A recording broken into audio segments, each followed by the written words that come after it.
So welcome back to Fundyland Sees Red, where you're free to ditch the rules. I'm Sarah. And I'm Marcy. And this is our first webisode. Mm-hmm. We are breaking new ground. We feel like, in the beginning, our phone conversations were so interesting that we thought, the world needs to hear the things we talk about. I mean, we could actually bring about world peace. But true. Could happen. You never know. But we were depriving you all of all of this. Now you don't have to guess if we're drinking wine or coffee because you're going to see. Cheers. And actually, one of our listeners reminded me that we usually tell people if we're drinking wine or coffee. So that wasn't a fun game. True. Because we gave away the answers. We tried. Yeah. So why do we do this? Why do we have a podcast and now webcast called Fundyland Sees Red? Sarah, would you like to express that for our new viewers? We have viewers. Maybe. We don't know. We're going to have like two viewers, you and me. Well, we were told at the beginning of this, because someone really loved our podcast, that we should do webcasting because it would be funny to see us like be ridiculous. So yeah, and we if there's one thing we can do, it's be ridiculous. It's true. It's true. I hope they don't regret their decision now. Yeah, having given us this idea. But yeah, so what we do is we come from fundamentalism, and we got wrecked by a lot of cheap law and a lot of little saviors. Oh, shameless plug. Shameless plug.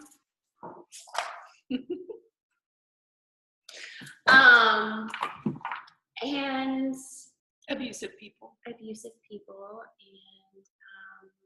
we were exposed to the gospel, and now we want to bring all of that not Christianity, that asceticism and man-made religion to light, because it's not Christianity, it's not the gospel, it's not Jesus, and we want to expose those things and then talk about the gospel. And we want to talk about how what happened in the New Testament is happening now. Like Colossians 2, like do not taste, do not handle, do not touch. Like these things have no power to transform you.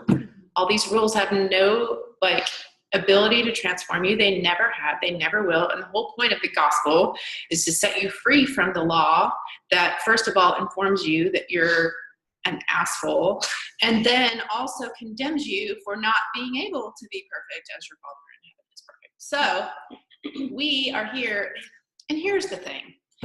Since we started this, we're finding a whole bunch of other people who were also abused by fundamentalism. Like, guess what, folks? The kids have grown up, and we're talking, and we're calling your crap out.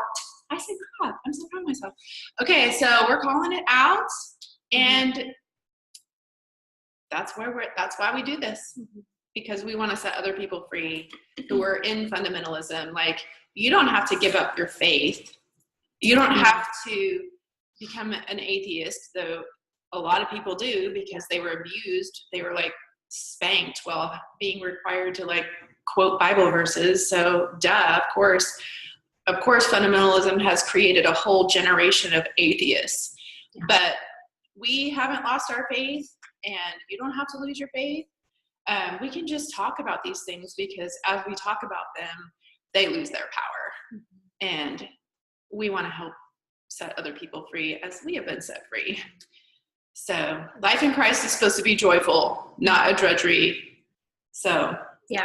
Well, and I think, if you listen to our podcast, you know this, that we also call out specific big leaders within, the fundamentalist evangelical movement, because people, we know this as fundies, you see, and it's always a man who has all of the answers. And so you think that this man is godly, and he has all of the answers to life and what you need to believe. And so you take his word as gospel gold and cling to it. And then,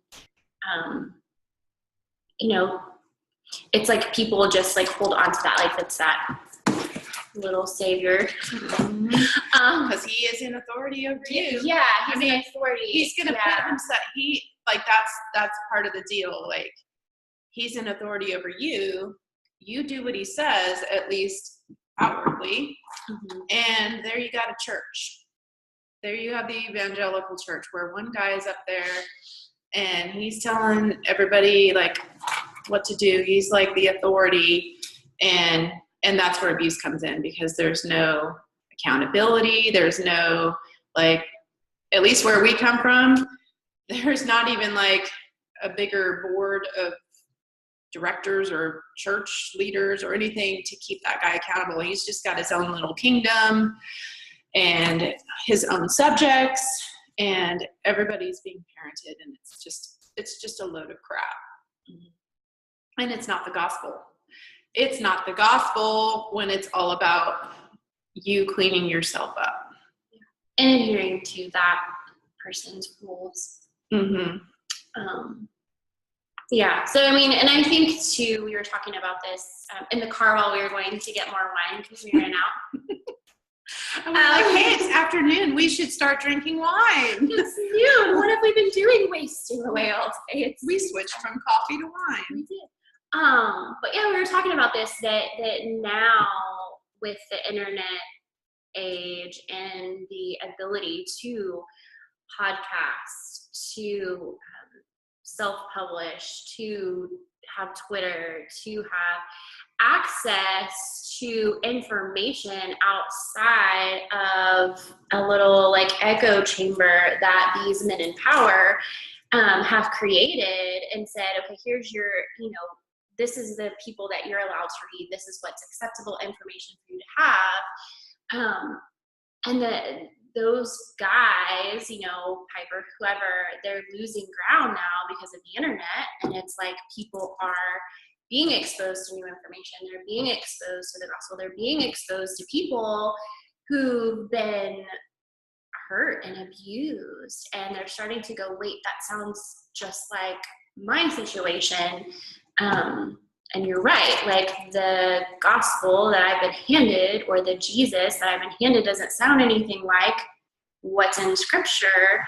And so I think, we were talking about how things are changing, and, now women can have a voice, the more conservative women. I mean, liberal women have been able to speak, but we haven't, Right. And so now, like, you're given a voice to say, like, this is what I've been experiencing my whole life. And yeah, because in Fundyland, the only women who have a voice are the women who speak for the men.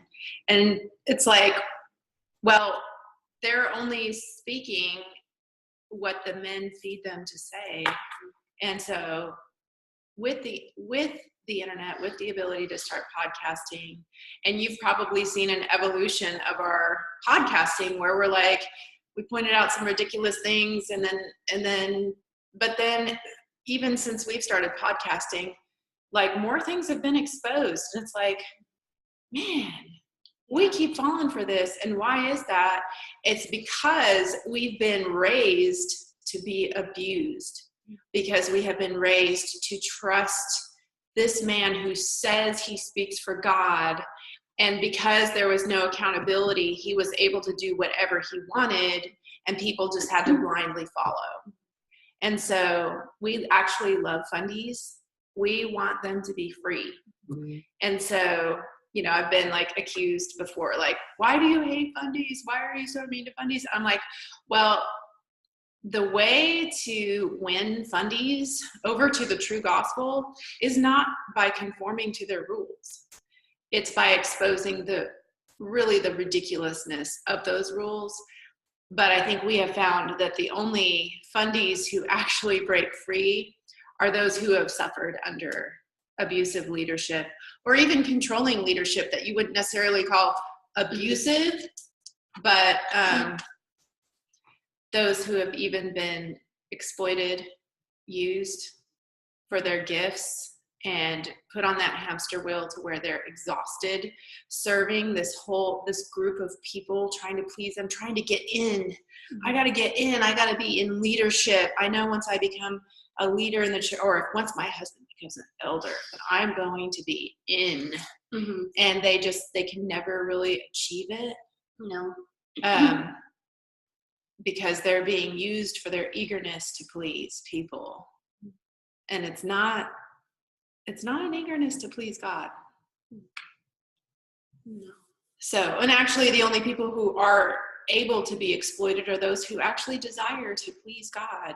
And they're told then that pleasing God means getting on this hamster wheel of performance and pleasing people, but you're not pleasing God, you're pleasing people. So for our first webcast,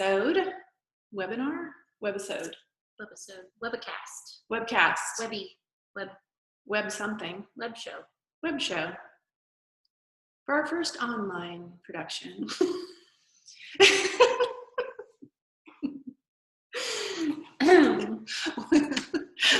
We decided we were going to promote our book, but we didn't really have an outline. We're just, we're like, in it. We can just like talk about this stuff in our sleep. Right. We figured with wine and a camera on us, we can do this. I mean, we're sitting here looking at ourselves like, it's a little awkward. Yeah, it feels a little awkward, like talking to myself.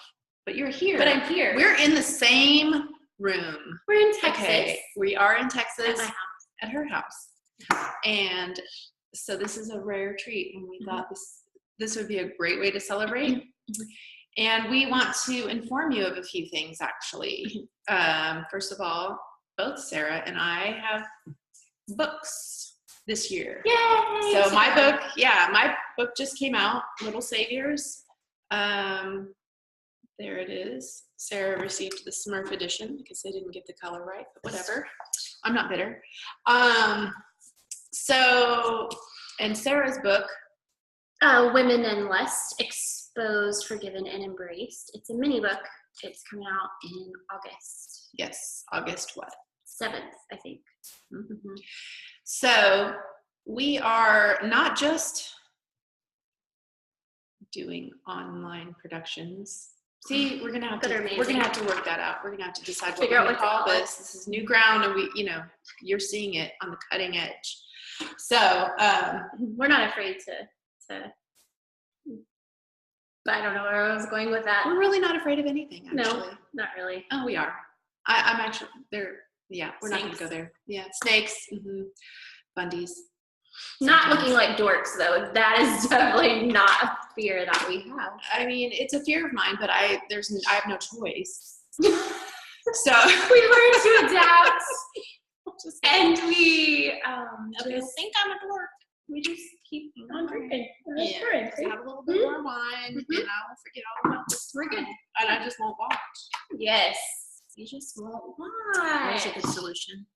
Anyway, so in addition to our books, and in the do we want to talk about what our books are about? Yeah, I think we will. Why don't you start? No, I was gonna. You start. Okay. Well, my book, I'll start. I can just kind of talk forever about anything. So my book, Little Saviors, is kind of a walk through the exposing of Fundyland kind of as I discovered it, starting in childhood and then explaining things along the way. Like, I spent a lot of years trying to reconcile what I grew up believing with the gospel, and wow, that doesn't work. It actually, anytime you mix law with gospel and you don't keep them completely separate, you're just going to end up with law. So, and that kills you. And so it's just kind of a expose, not only of my own experience, but I've been reading a lot of other authors out there who were raised fundy in even worse situations than me. And so I feel like if there's one thing I can write a book about, it's Fundyland, because I lived it. I've lived it for 40 years. I've been duped by more than one pastor, more than two pastors, maybe even more than three. So I got some experience with this, and a lot of it has to do with really keeping women in their place, keeping them from using their spiritual gifts. And it's like, I got this Holy Spirit in me, like, that's bursting with good news, and I'm not allowed to, I have to be like harnessed, and yeah, try harnessing the Holy Spirit, and I can't shut up about it because it's harming people. And I actually have a heart for people. I actually really love people, and I want to help them escape Fundyland. And so I've written a book about exactly what I witnessed and what I've seen. I try not to write too much about things I haven't seen, because I'm not the authority on how, maybe LGBTQ people have been abused, but I want to listen. I want to hear. I haven't heard much. I mean, I haven't experienced, obviously, what people of color experience, but I want to hear. But one thing I have experienced is being a woman in Fundyland. And that's one thing I can talk about. That's one thing I can expose. And that's what I'm going to do. So I'm going to expose this false gospel, and I'm going to preach the true gospel. So that's what the book is about. And Sarah's is related, actually. It's just kind of more of a niche, particular area of Fundyland, and kind of the way that women are held back or repressed when it comes to our sexuality. Yeah. I mean, because, so I have always, as long as I can remember, been a very sexual woman, and in the church, our sexuality was never addressed, except to tell us to cover our bodies because we were a stumbling block to men. And men were yelled at from the pulpit for lust issues.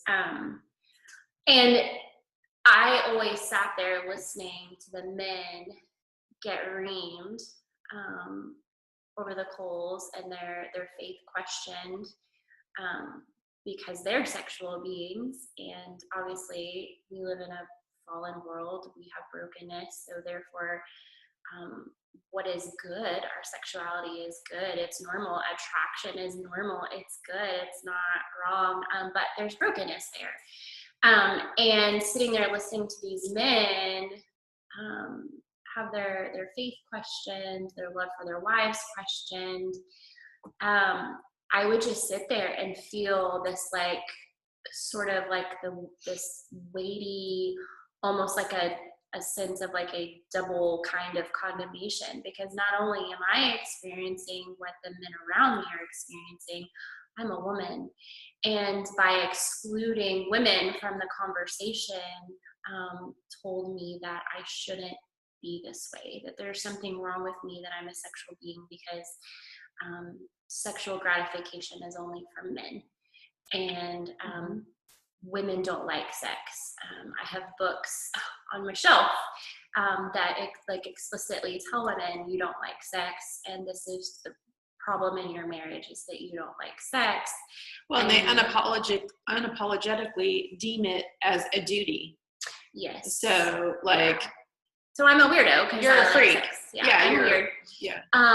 And and then, so I went from, and this isn't in the mini book, but I went from being a woman who loved sex to going into a culture where I was told women don't like sex, and then I was given a bunch of rules for having sex. I needed to have sex with my husband every 2 days, or he's going to have lust issues, he's going to get addicted to pornography, he's going to have an affair.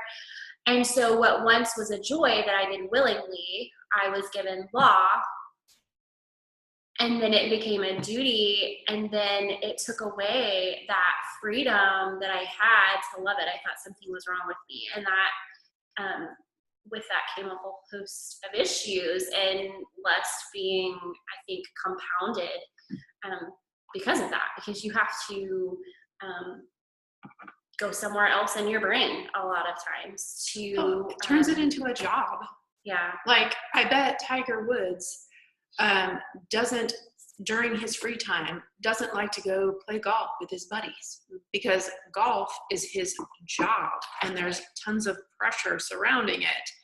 So that's what they do to us women, is they make sex a job, which, hello, that's prostitution.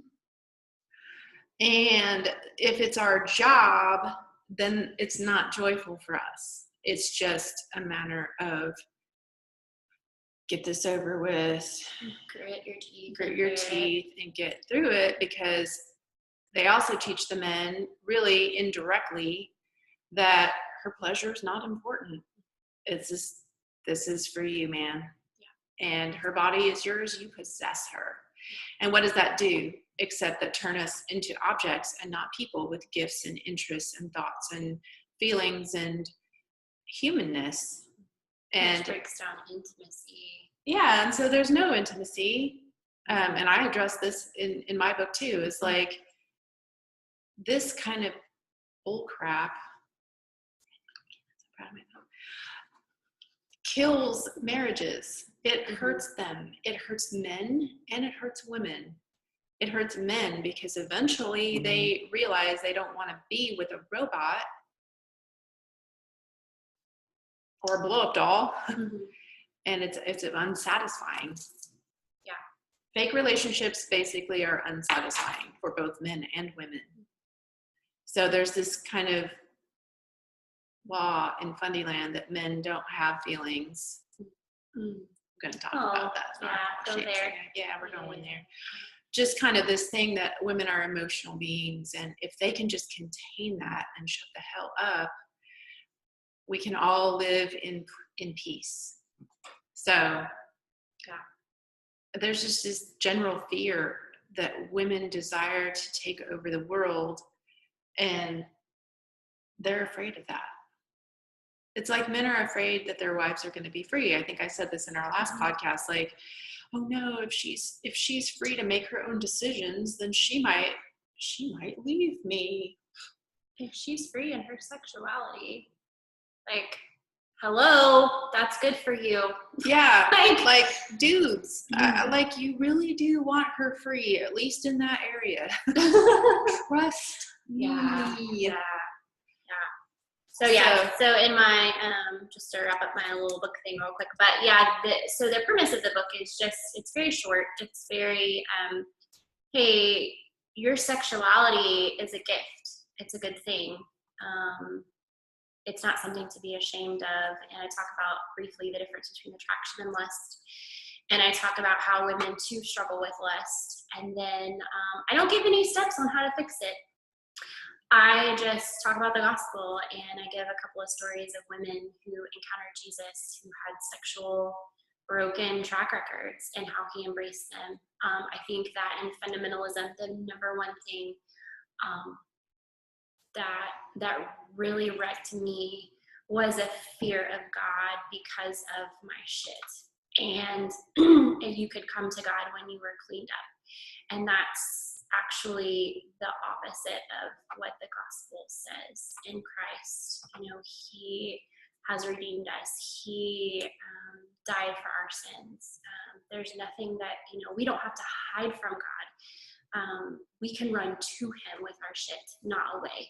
And I think that's the number one thing I wanted with this mini book, is to tell women, like, you don't have to be, you don't have to hide from God with your struggle with lust. You can run to him, and he embraces you and loves you. And that, Jesus, he, like I talk about the woman at the well, like, he exposes her, but then he stays. And it's from there that where she used to, like, she drew away from the town and the people because of her reputation. She ran back into town with the thing that she was hiding, having to hide from because of. It's like, I take my reputation and I don't give a shit anymore. You guys, he told me, you've got to come see this man that told me everything I've ever done, because her shame was removed. Her truth was exposed, but her shame was removed because Christ stayed. And that's the thing that I just want women to understand in reading that mini book is that, yeah, you're broken. We're all broken. And there's going to be women that have a struggle with lust, and you can run to God with that, and he will embrace you every time. And so that's the premise of the book. But, and that's the heart of it, is to set women free where they've been held back. Mm-hmm. I mean, and what better evidence of the gospel taking root? What better evidence of faith that she truly believed that there is no condemnation for her? What better evidence that she ran unashamed to the town filled with people who condemned her? It's like, if Jesus doesn't condemn me, then your condemnation actually has no power over me. And that was powerful enough to bring the whole town out to be like, who is this guy? So, and there was at least 5 dudes in that town that were like, oh. That's awesome.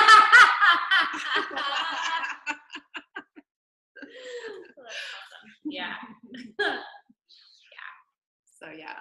Mm-hmm. So that's our mission. But yes, do you want to? Yeah. So okay. So we, our books are out. We're promoting them. We obviously want you to read them. We're not looking for some big platform or anything. We just literally want to set people free. We just want to expose the stuff. We've gotten quite a bit of heat from men who call us angry feminists and bitter women and blah blah blah. And I'm like, even though we're trying to be funny and lighthearted, we don't care what those men say about us. We're here for the sheep that are without a shepherd and that have been trampled and abused, and to say that's not the gospel. And so we've hit the airwaves.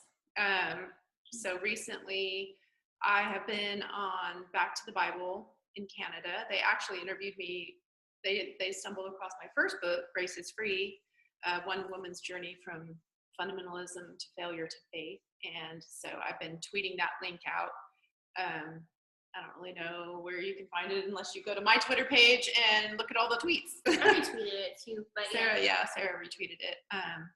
Also, both of us, I have recently interviewed on the Undone Redone podcast. They are about setting people free from sexual brokenness. Men and neat story. Yeah, they have a really cool story. I was just interviewed with them. Sarah's going on their show. And then they're going to interview both of us. At one point, they want to have us both on because they're like, y'all are a trip. And I was like, really? Is it okay if I drink wine on your podcast? I hope it is, because I just did. It's not really a podcast. It's a webcast. Webcast. Yes. And then, of course, both of us have been on our home quarters. What do you call that? Headquarters at Key Life with Steve Brown. I was just recently on with them, and that's coming out July 7th. And Sarah recently has been hitting the airwaves too. You want to talk about? Oh yeah. So I was on a podcast recently called The Armchair Philosopher, and you can find it on iTunes. I think you look up by the AXPX. And Sean Drager is the host for that. And he stumbled upon Lauren and I. So Lauren Larkin is a dear friend of ours, and she's actually my co-host for another podcast that I do called Azer Uncaged. And so he found our podcast, loved it, and had interviewed Lauren and I separately because he's doing a show or a series of shows on feminism, and he just wanted some strong female voices and wanted to talk about some things. So I was able to go on there and give a snippet of my story and then kind of talk about the mini book a little bit. But it was good, and Lauren did a great job. She talked about the Billy Graham rule and gender roles and why the Billy Graham rule is ridiculous. So I strongly she had a lot of really good things to say on that. So I would encourage you to look that up. And mostly how the Billy Graham rule just demonizes all women because of one woman's bad behavior. And, you know, that's not who we all are. I've never shown up naked in a strange man's hotel room. No, Have you? No. Has that ever happened? Has that ever thought of that? Well, I'm not going to answer that because I should have gone less. Maybe not ask that time. I'm kidding, but not for real.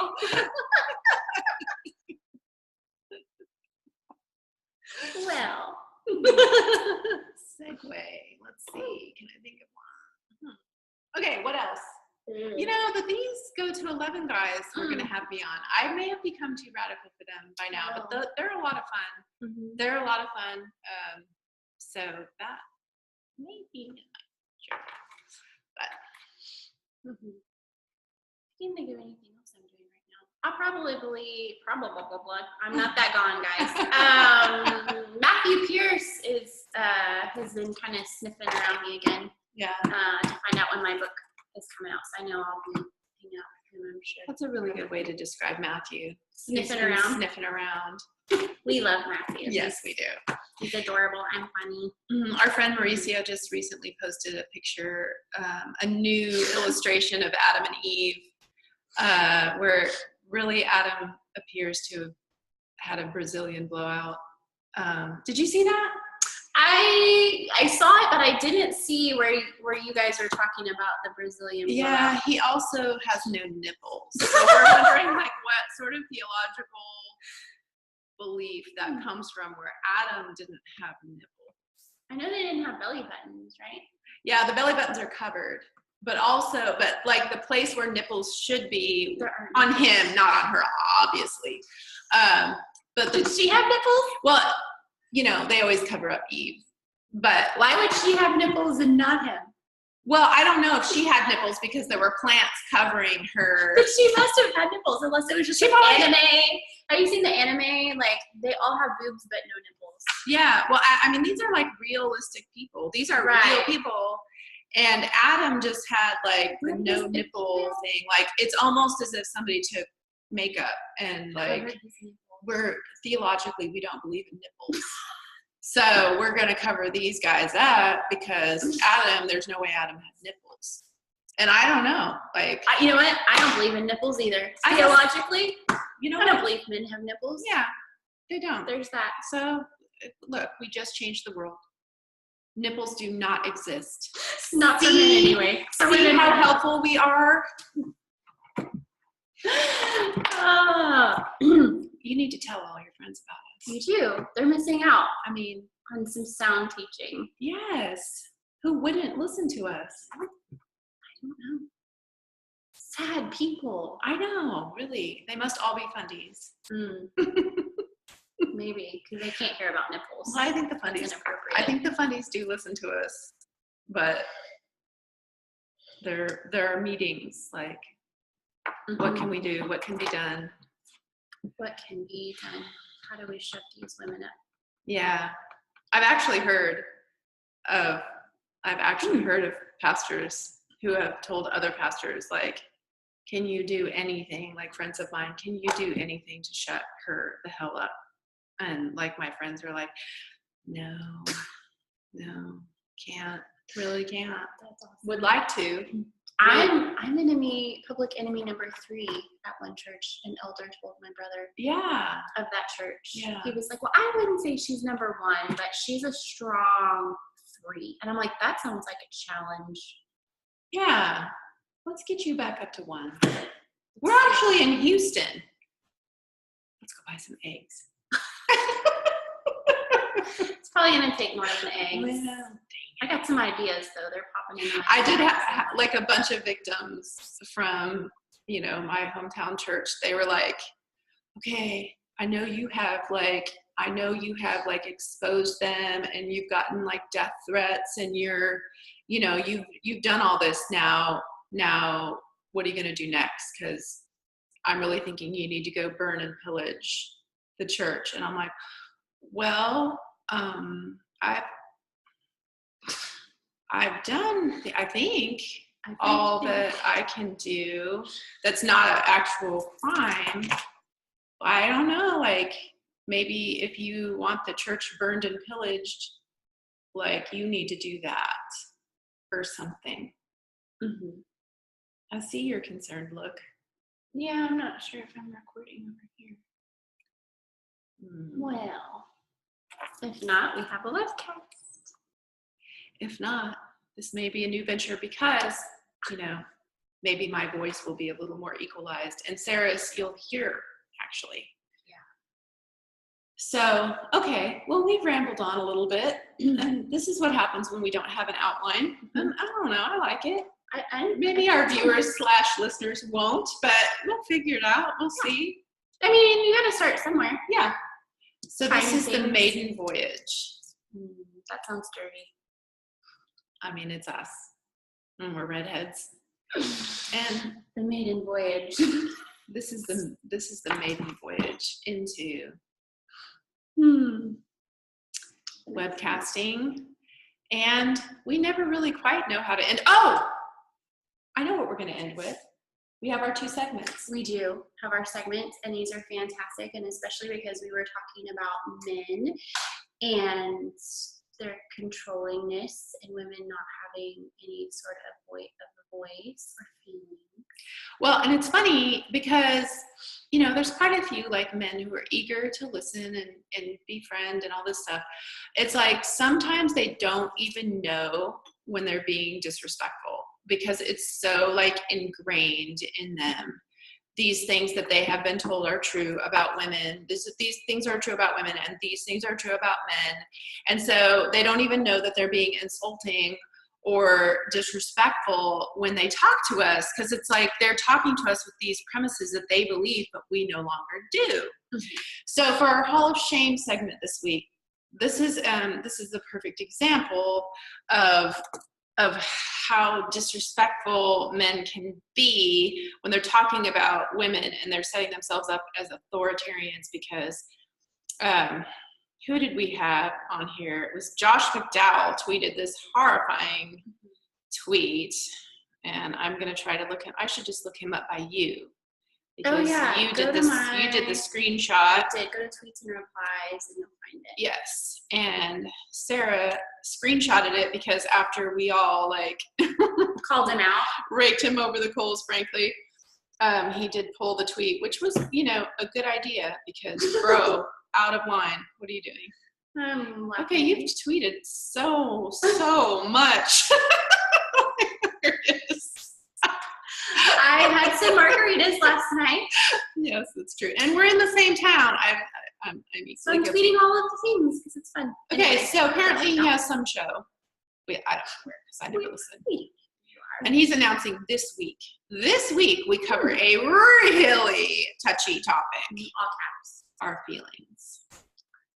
Which really he means women's feelings, because he says, oh, how much trouble these pesky critters cause us. Feelings ain't truth, gals. So there's a couple of different things here, Mr. McDowell. Feelings ain't truth, gals. Okay, are feelings truth for guys? Or guys don't have feelings? So many questions. It's very pointed. Questions surrounding this tweet. Mm-hmm. Yeah, it is pointed in our direction and super disrespectful. First of all, I don't like being called a gal. It's just weird. It's very 1960s. Well, he is kind of old and white. He is an old white dude still, even worse. Yeah, I mean, if you don't see what's disrespectful about that, you might need a little self-awareness. Okay. Self-awareness is a really good thing. Mm-hmm. That could be a Fundyland survival tip. Get some self-awareness. Yes. Fundyland survival tip is be a little self-aware because especially with the internet now and all of us people out here, I was reading Christopher Stroop this morning. He's on it. Bro is on it. He was raised like we were, and he's calling it out too. Mm-hmm. A little self-awareness, because as you're out there spewing your fundy bullshit, you sound like an asshole. Okay. And none of us, we don't think you're funny. We don't think it's funny, and we're not listening. No, you're not cute. Well, not funny. or if we are listening, we're going to make fun of you. Because you're going to make our Hall of Shame segment. You're going to make our Hall of Shame segment. That's right. Did I say that right? Hall of Shame segment. So, yeah. I have a Hall of Shame segment. Yay. Who? Yeah. My pastor. Remember? We had this conversation. Yes. That's worth sharing. Yes, your ex-pastor. Please clarify. Exes. Oh. Anyway. So just talking about the internet age, we were in the car going to buy wine, and we were talking about the internet age and how like now like funnies, people like Christopher Stroop, us, different groups of people that were raised funny are coming forward with their stories and saying like, this was abuse, this isn't the gospel, this was blah, blah, blah. So I was telling Marcy that when I was in Fundyland and I went to my pastor, when I really started seeing the gospel and really seeing Christ, the first thing I wanted to do was talk to my pastor, because here's this man that I love, that I care about, that I revere. It's very much like a spiritual dad. He was a lot older than me, and I'm going to emphasize a lot just to drive that point home. Mm-hmm. It's good for the ego. Anyway, and yours or his? Yours. Well, one is sarcasm. Anyway, so I went to him and I, just started sharing all of the things I was learning and seeing, and just excited to talk to him about the gospel. And he wasn't, he was kind, at first. And then at first is a key word. Yeah. And then we sat down and we had lunch with he and his wife, my husband and I. And he was like, so Sarah, I just want to ask, what is it that I'm not preaching that you want me to preach? And I was just like thinking to myself, after all this time, this is the question. Okay. I was like, Jesus, the gospel. What a concept. You talk about the gospel for people that aren't saved. How does the gospel apply to me as a believer? I'm in Christ. Why does his life on earth matter to me as a believer while I'm living my life? And why do unbelievers get good news and believers get bad news? It's all bad news. Yeah. Well, I mean, according to them, and their gospel is for unbelievers. Yeah, it's like that's when, Yeah, the good news is you can get in the door, and the bad news is you have to keep yourself in. Keep your favor. And so his response to me was to immediately turn and start blaming the internet for my discontentment in his preaching. That he's, with the internet, it's really unfair to pastors. I don't have that charismatic personality that you're looking for. This is all, these bloggers and these podcasters, these gifted people who are using their gifts, preaching the actual gospel. He's like, it didn't used to be back in the day. People didn't get upset at their pastors for the way that they preach or their personality, and then just get in their horse and buggy and ride over to another church down the road. And I'm just sitting there going, and this is your excuse for not preaching the gospel. I watched this man, and I kid you not, Marcy, like he always was like perfect. Never had a hair out of place. Just like that perfect image management. And that man unraveled before my very eyes. It was just like his shirt was cocked up, his hair was all mad. I'm like, what is happening? Like, this is insane. But yeah, he went. I have witnessed that as well. Yeah, it's kind of wild when it happens. I'm not real sure what to do, and I was trapped in the booth, so I couldn't run away. But it was an absolute like, I'm gonna blame the internet. I'm gonna blame the internet. for your discontentment. It's 'Cause obviously a personality thing. How can my platform compete with their platform when I'm not as good of a preacher as they are? Well, and here's the crap. Here's the insane thing. He has the personality. He has he draws your attention. He's not boring. I loved hearing him preach. I would get so bummed when anybody else. It wasn't a personality thing. Yeah, you're not preaching the gospel. You're suffocating me under the law. And honestly, it's not even the law. It's cheap law. It's law that you've made up to help us obey the law. But if we were actually obeying the law, we would be not eating ham. We would not be wearing fabrics that are mixed. We would not be. My hair would be down. Yeah. Like once a month, we would all be living together in a tent, us women. That sounds horrifying. Especially during that time. Yes. Not very nice. So there's lots of it's like nobody, it's like, oh, here are the laws that we can keep. Mm-hmm. And so let's just make that the law. Mm-hmm. Yep. And so there's no good news. There's no good news. Even if there's a little bit of good news mixed in with the bad news, the good news gets swallowed up by the bad news, because it's like, yes, you're saved by grace, but once you're in, you have to fall into line. And I actually had to suppress my gifts to fit into Fundyland. Like, how backwards is that? Because the people who suffer in Fundyland are the people who are actually eager to use their gifts, because they're the ones who are willing to put themselves under the control of narcissistic, abusive men, because they think they're pleasing God and they're eager to do that. And they'll let you run yourself ragged. Yeah. So they don't have to lift a finger. Mm-hmm. And gee, I think I've read about that somewhere. Oh, I think it's the book of Acts, chapter 15, actually. Lifting the finger. Yeah.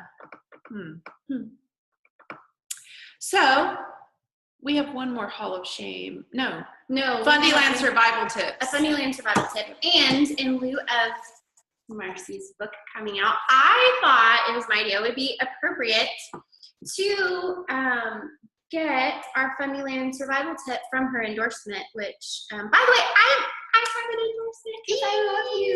And I love this book. And I'm very proud of you and what you said in this book. And so our Fundyland survival tip actually comes from Dewey Bertolini, who is the pastor of Safe Haven. He's a camp and conference speaker, and he's actually a former professor at the Master's Seminary. Interesting. So what he has to say carries kind of a big weight.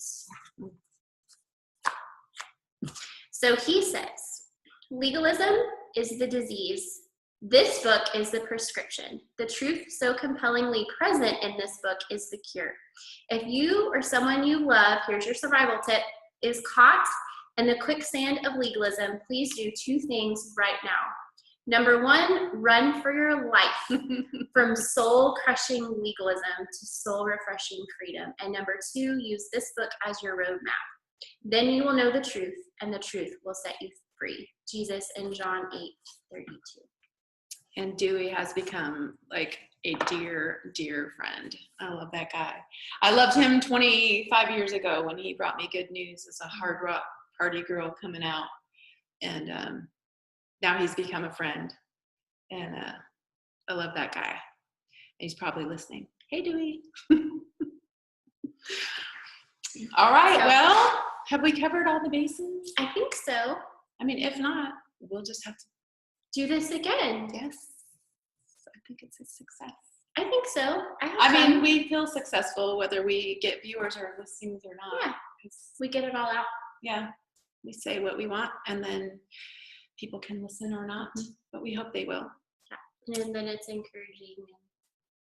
And feel free to DM us, reach out to us on our email, Fundyland Sees Red at gmail.com. Or DM us on Twitter. It's open. I think anyone can DM us. Yeah. DM us on Twitter. We'd love to hear from you. We'd love to hear what you've been through. Everybody knows our stories by now, and it's our great joy to help you come out of Fundyland as well and hear what you are learning and what you're starting to see and help you process through that. So if there's something too you want to hear us talk about, or